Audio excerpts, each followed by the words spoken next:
what I will say is this. The Diarcos, good family. Mm-hmm. He was in the street all his life. He was always involved with restaurants. I think about it, right? Very interesting. Matter of fact, my father had a restaurant Is that right? on I didn't know Mulberry that. Street. Yeah, I didn't know that until recently either. But I remember when I was a kid, he had a restaurant, my father, on Mulberry Street between Kenmare and Broome. Oh, wow. And Al Diarco bought it from my father. Yeah. He bought the restaurant. And then from there, he opened up a burger stand. Remember the Market Diner? Of course, yeah. Famous place. Yeah. It was on the West Side Highway. Yep. West Side Highway. Al opened up a burger stand. It was like a pop-out. Right near there, right? Yeah. And he had like 50-cent burgers or something. Something like real It was inexpensive. like a storefront or something he had. It was right? a pop-out. It was like a shack, like a wooden Okay. shack that popped Okay. out. Right? When I was boxing, I had to do my road work, right? So I lived on Greenwich Street in Tribeca Mm-hmm. called Independence Plaza. There were 3 towers there. Yep. I Right? remember. So what I would do is I would do my road work on the West Side Highway. So I would run from, let's say, from my building, and it would be on the West Side Highway. I would run all the way to 14th Street, and I'd run back, about a 3-mile run, right? So every morning when I come out, daylight's just starting to come out. Well, the trick was to get out before the trucks came out. Right. So So you you don't don't breathe catch all all- that in. You could breathe all that in, right? So I would jog, but on the way back, I see John, my buddy, like, well, he was working in the hamburger stand. So we nicknamed John Dean. Why? I don't know, because he was always like, he always had his collar popped. He always had his hair slicked back, like John Dean, Yeah, Jimmy Dean. Yeah, Jimmy Dean, yeah. So we used to call him John Dean. He drove a big Cadillac. He was a good kid, really, really a good kid. Harmless. Like, a kid will fight. Mhm. He wasn't a killer, but he'd fight. So on the way back, he would see me every time and go, hey, and I'd stop. He'd give me orange juice. The father would be there. They would give me burgers to take home, because after my road work, I would go home and shower up, take a nap, and then go to the gym. So either one day was a sparring day or one day was just a bag day. So let's say it was Monday. Monday, I would go do my road work in the morning, go home, take a nap, get up at 1 o'clock, go to the gym at 2, go to the gym at 1, 2 o'clock, and it would just be bags, let's just say, right? Then the next day would be, sparring, and so on and so on, Mhm. right? The story that happens, I used to train on 14th Street between 1st and 2nd Avenue. It was a gym called the Gramercy. Famous place. The Gramercy gym, when I was going there, it had wood planks that were getting ready to, cave in, Yeah. cobwebs on the ceiling. I mean, the place I was think just... all the gyms looked like that back Yeah, then. it was they the really real... did. Yeah, you walked in there, Yeah. you couldn't even see because all Old. the sweat, Yeah. The smell, very distinct smell they had. Tyson trained there, Larry Holmes trained there, Jerry Cooney, Mustafa Hamshaw, Marvin Hagler, they all trained there, right? I'm training with this old man, Jewish guy.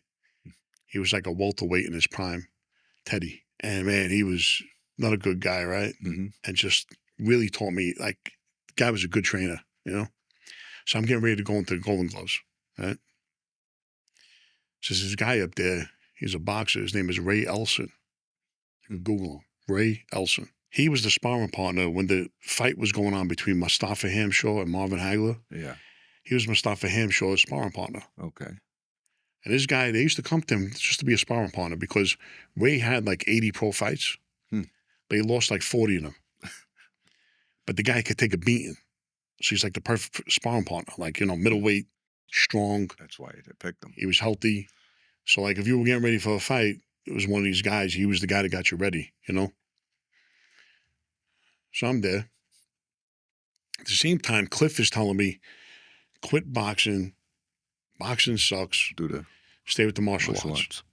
Oh, nah, I want to try it, So I'm getting ready for the Golden Gloves. I'm sparring 3 times a week. I'm hitting the bags. I'm doing my road work. And I'm probably weighing about 185. I'm going to go in as light heavy, right? Mm-hmm. Ray comes up to me one day. He says, hey, let's spar. So I'll get you ready for the gloves. I says, okay. Put my headgear on. We go in the ring. So when you go in the ring and you're sparring, it's a 3-minute round. 2.5 minutes, there's another bell that pops off. Right. Which 30 seconds left. Yeah. lets you know there's 30 seconds left, right? Yeah. So we're going good for 2.5 minutes. I'm holding my own. We're going back and forth. We got a nice flow going. Mm-hmm. All of a sudden, that 2.5 minute bell hit. He turned it up. Starts Boom, wailing on you. boom, boom, boom. I'm like, I'm getting hit left and right. What the, And I'm blocking. I'm trying to hit, but I'm blocking. I'm like, this guy unloaded on me. I go back to the corner. Teddy's washing my mouthpiece. He goes, kid, he unloaded on you a little bit. You got to watch out. Be more careful. I says, yeah. Get back in second round. Does the same shit. Worse. I walk back wobbling. Yeah. I didn't go down, but I was wobbling, right? Third round. Teddy didn't want me to go out the third round. I said, no, I'm going back out. I go back out. Anyway. Same thing. I caught a beating. Let's put it that way. In a nice way. For 30 seconds, 3 times in a row. And this guy thinks like, oh, I'm helping you get ready for the gloves. He's getting you ready. No, what you did was you beat the took living. advantage of a kid who was just starting the box. Yeah, who don't know any better, and you beat the living. You see me sparring for 6 months. I'm doing good. Right? Yeah. Now you want to unload on me. Right? So I always had a resentment towards this guy because I'm saying, I'm going to get this guy back in the ring. I'm going to hit him back, right? Well, not even a week or two later, I still got black eyes from when I was training with him, right? Cliff used to be a bouncer at this club called The Area. The Area was on Varick Street. And the Area Club used to change themes every night. Like one night was a what do you call theme, and another night was another theme. Yeah, underwater. They do a whole bunch of stuff. I remember this. Yeah, they changed the whole set. Well, Cliff was a known bouncer in the city. Like he was a known big bouncer, security guy. He worked at the 1018, that famed the Roxy. Yeah. He worked at all the Underground. He worked at all the clubs. They all knew him, So Doc, as you call it, right? Yeah. He's the head bouncer at the Area, right? I used to go there to see him because there's a lot of nice looking girls would show up at these clubs. Sure. I had it in there. So it was a good pickup place for me, right?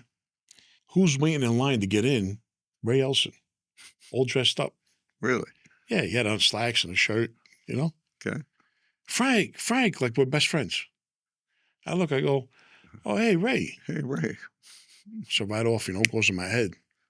Tell Doc. Yeah, we'll get him in. So I said, Ray, wait here. I go to Doc. I say, Doc. He said, what's up? He used to wear earplugs because of the noise in the place. What's up, man? I go, hey, remember that guy I sparred? I got the black. Yeah. I said, he's outside. He wants to come in. He said, oh, okay. He says, let's get him in. So he goes up front. That's funny. He tells everybody, he's with me, comp him. No cover, no nothing. Opens up the rope. Let him right in. That's the guy right in.